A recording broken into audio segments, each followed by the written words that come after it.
स्वागत है। जैसा कि आपको पता है 2 मई 2022 से जो जन स्वराज अभियान की शुरुआत हम लोगों ने की है, उसके तहत 2 अक्टूबर 2022 को पश्चिम चंपारण भितिहरवा गांधी आश्रम से हम लोगों ने जन स्वराज अभियान के तहत एक पदयात्रा शुरू की रही है। उस पदयात्रा को करीब करीब अभी 2 वर्ष होने को आए हैं।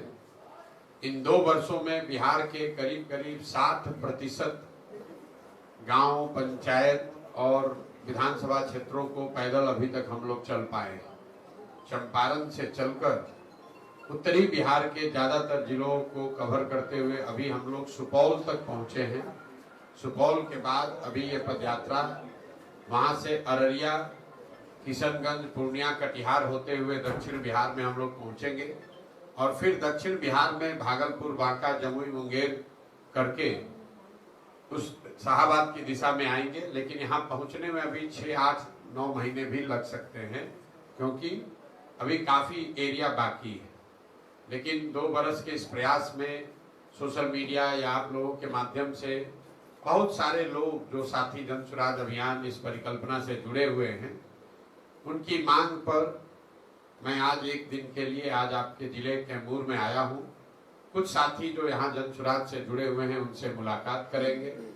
यहाँ पर बगल में रामगढ़ के आपके यहाँ उपचुनाव है, वहां पर जो जन स्वराज से साथी जुड़े हुए हैं उनसे चर्चा भी करेंगे कि क्या वो चुनाव लड़ना चाहते हैं।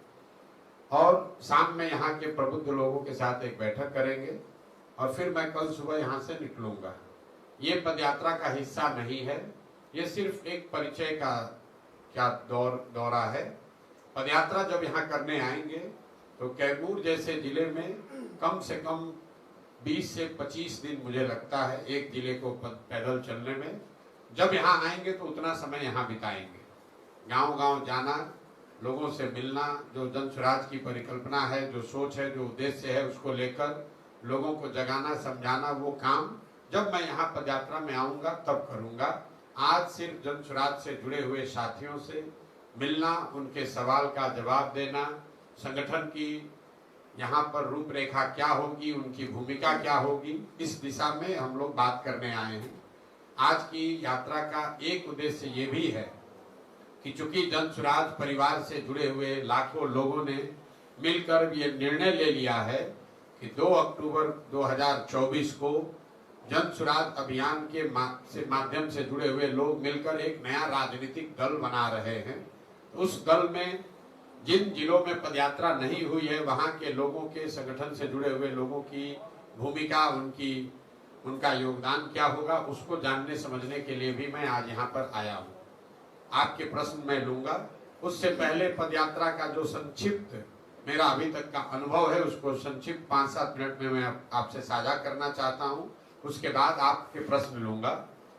पूरी पदयात्रा में 2 बरस करीब करीब 5,500 गांवों में पैदल चलने के बाद मेरा अपना मानना है कि बिहार में 3 जो सबसे बड़ी समस्या लोग बता रहे हैं। पहली समस्या है बेरोजगारी और पलायन का। ये 3 ऐसी समस्या है जिसको किसी वर्ग विशेष, जाति विशेष, समाज, गांव, जिला, पंचायत का समस्या नहीं है, सर्वस्पर्शी समस्या है। पहली समस्या है बेरोजगारी और पलायन। दूसरी समस्या है शिक्षा व्यवस्था का पूरी तरीके से ध्वस्त होना। और तीसरी बड़ी समस्या है यहाँ किसानों की बदहाली। अब जो पहली, मैं तीनों बात को थोड़ा थोड़ा आपको समझाऊंगा कि लोगों ने क्या बताया, हम लोगों ने जमीन पर क्या देखा। जो पहली समस्या है बेरोजगारी और पलायन, इस पर खूब चर्चा होती है। आप जैसे लोग ये कह सकते हैं कि भाई बेरोजगारी पलायन बहुत मुद्दा है, इसके लिए इतना दिन पैदल चलने की क्या जरूरत है। तो पहले से लोगों को पता है, बिल्कुल ये लोगों को पहले से पता है कि बेरोजगारी और पलायन बिहार में बहुत बड़ा मुद्दा है। लेकिन इन समस्याओं के विभिन्न आर्थिक, सामाजिक पहलुओं की जानकारी आपको नहीं है, जो कि पैदल चलकर दिखी या हम लोग समझ पाए। इन समस्याओं के विकरालता का अनुभव जो हम लोगों ने गांव देहात में किया, वो शायद आपको आंकड़ों में या समाचार पत्रों में जो आप पढ़ते हैं, जो नीति नियंत्रण बताते हैं, उससे अलग है। उदाहरण के तौर पर पलायन को ले लीजिए। बिहार की सबसे बड़ी समस्या है पलायन। लोगों को लगता है कि पलायन यहाँ गरीब लोगों की समस्या है। गरीब परिवार के बच्चे मजदूरी करने के लिए, रोजी रोजगार, परिवार का भरण पोषण करने के लिए दूसरे राज्यों में जाकर काम करते हैं। लेकिन 2 बरस पैदल चलने के बाद मैं आपको विश्वास से कह सकता हूं कि पलायन यहाँ पर सिर्फ गरीबों की समस्या नहीं है। पलायन ऐसी समस्या है जो हर परिवार की समस्या है।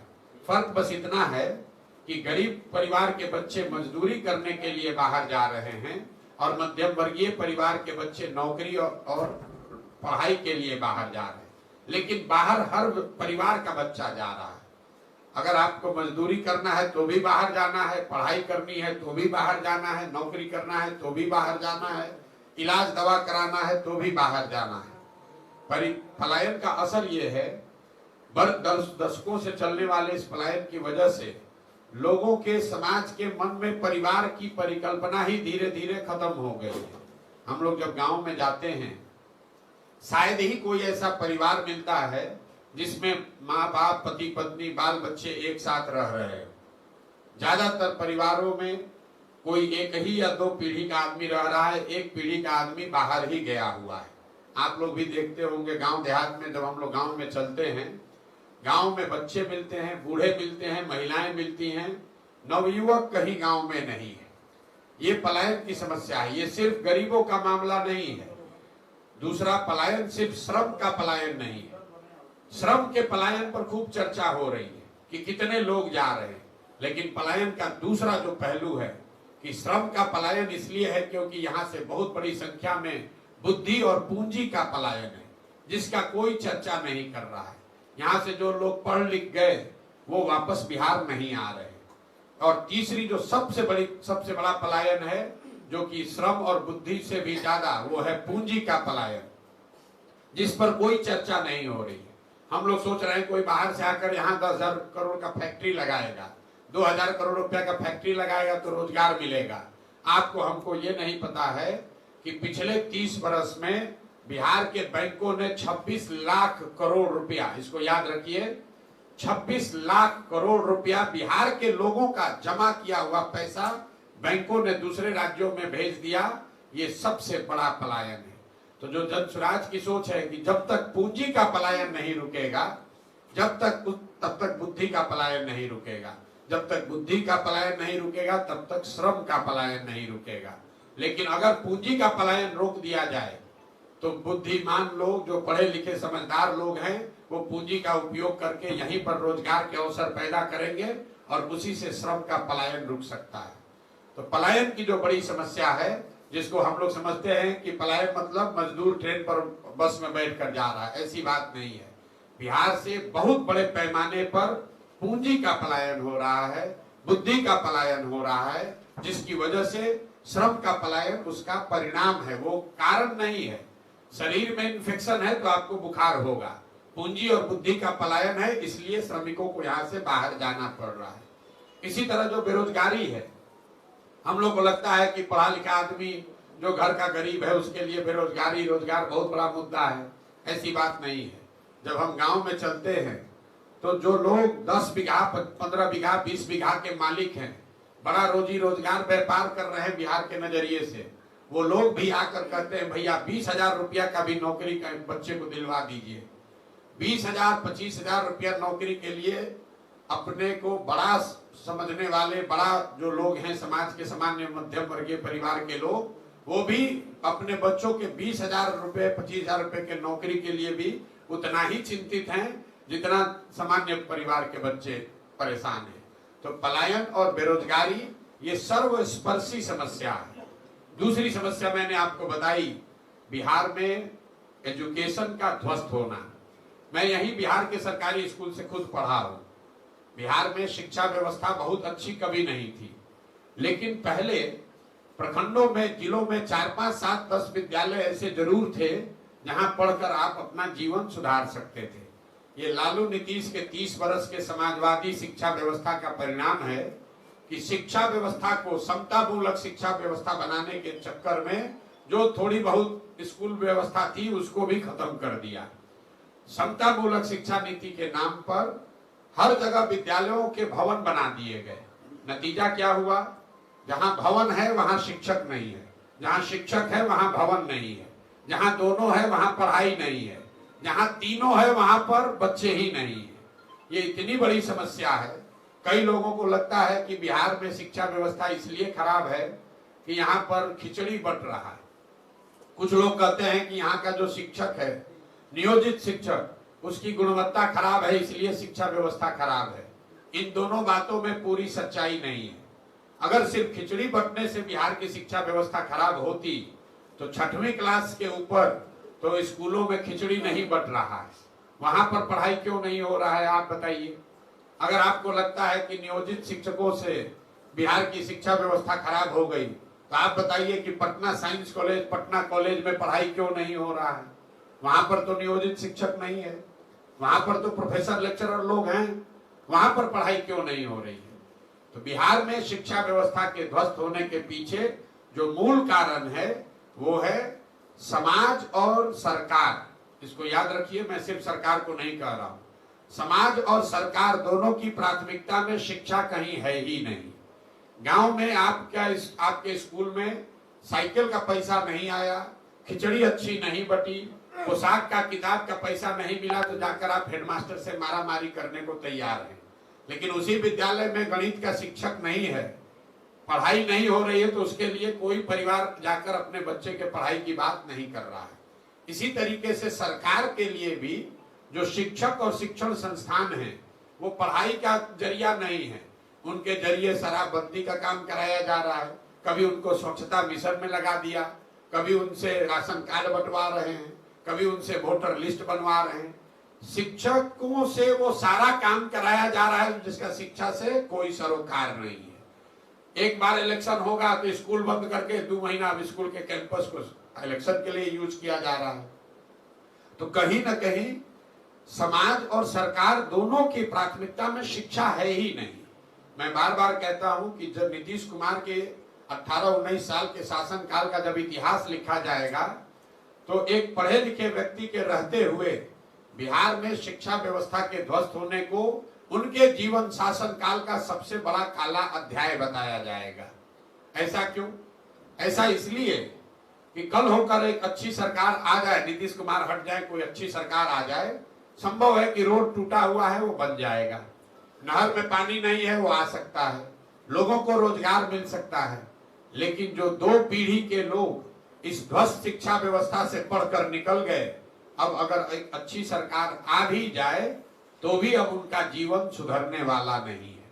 उनको पूरे जीवन हर हालत में शिक्षित समाज के पीछे ही चलना पड़ेगा। बेरोजगारी, पलायन और शिक्षा के बाद जो तीसरा सबसे बड़ा समस्या दिख रहा है वो है यहाँ के किसानों की बदहाली है। बिहार में जो किसान है वो देश के सबसे गरीब किसानों में है।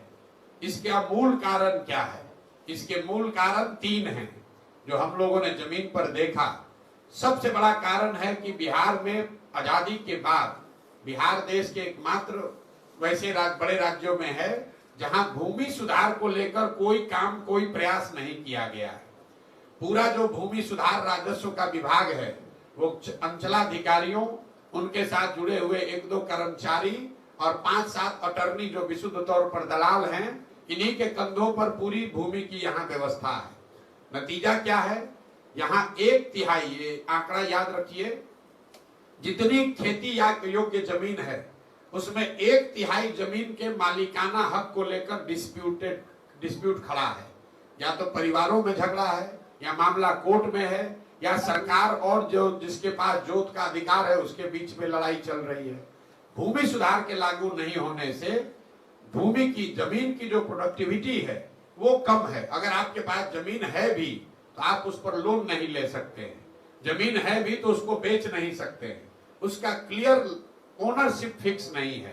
तो आप जमीन से सिर्फ खाने का उपाय कर पा रहे हैं, उससे कमाने का कोई उपाय नहीं कर पा रहे। दूसरी जो किसानों की बड़ी समस्या है वो है यहाँ जल का कुप्रबंधन। जो हम लोग यहाँ बात करते हैं कि बिहार में बाढ़ बहुत बड़ा अभिशाप है। ज्यादातर लोग समझते हैं कि यहाँ बाढ़ बहुत आता है, इसके लिए खेती और किसानों की हालत खराब है। मैं एक आंकड़ा आपको बता रहा हूँ, बिहार में टोटल जितनी खेती योग्य जमीन है उसमें 50% जमीन पर ही बाढ़ का खतरा है। बाकी का जो 50% जमीन है उसमें करीब करीब आधी जमीन जल जमाव की वजह से प्रभावित है, जहां सिर्फ एक ही फसल हो रही है। बहुत बड़े पैमाने पर जो नेपाल से लगते हुए जो जिले हैं वहां पर बाढ़ नहीं है, वहां पर नदियों के कटाव का मामला है। नदियों के रास्ता बदलने से हजारों एकड़ उपजाऊ जमीन, आज जो इस साल जो उपजाऊ जमीन है अगले साल वहां रेत पड़ जाता है। लोग ओवरनाइट खेतीहर से, किसान से मजदूर बन जाते हैं। जैसे ही आप नेपाल से लगते हुए जिलों से नीचे उतरेंगे, गोपालगंज में, सिवान में, छपरा में, मधुबनी में, दरभंगा में, खगड़िया में, बेगूसराय में, समस्तीपुर में, हर पंचायत में हजारों एकड़ जमीन ऐसी है जहां एक बार बरसात में पानी आ गया तो पानी 6 महीना 8 महीना निकलता ही नहीं है।